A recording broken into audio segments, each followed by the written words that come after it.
Kag sa numero 1 sa mga balita sa Negros subong adlaw.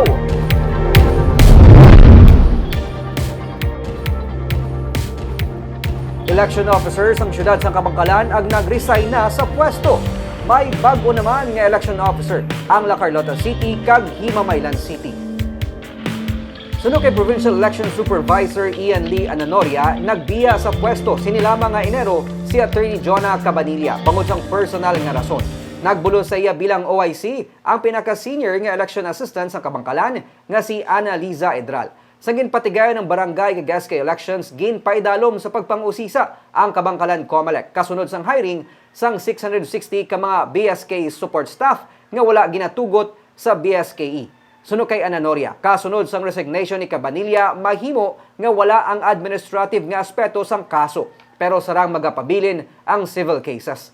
Dugang pa ni Ananoria sa personal nga kapasidad ni Cabanilla, iya ginbayaran ang mga ginhire sang tig 2,000 pesos.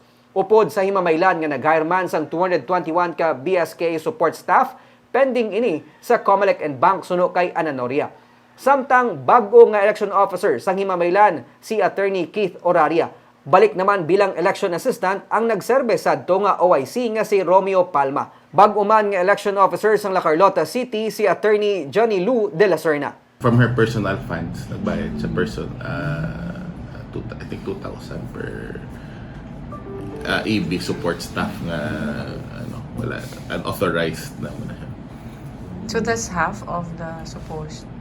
Actually, ang kung actual gig nga may support staff, it's supposed to be 5,500 na siya, more or less. So I think it was her personal decision on her part. Oh. Pero ang remaining is sir. It's still pending with the NBank. Yes.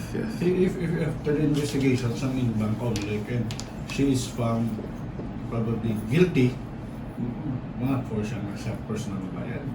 Mo nang isa ko hindi ko masabat subong kay pending na siya. We will see anong decisions ng COMELEC.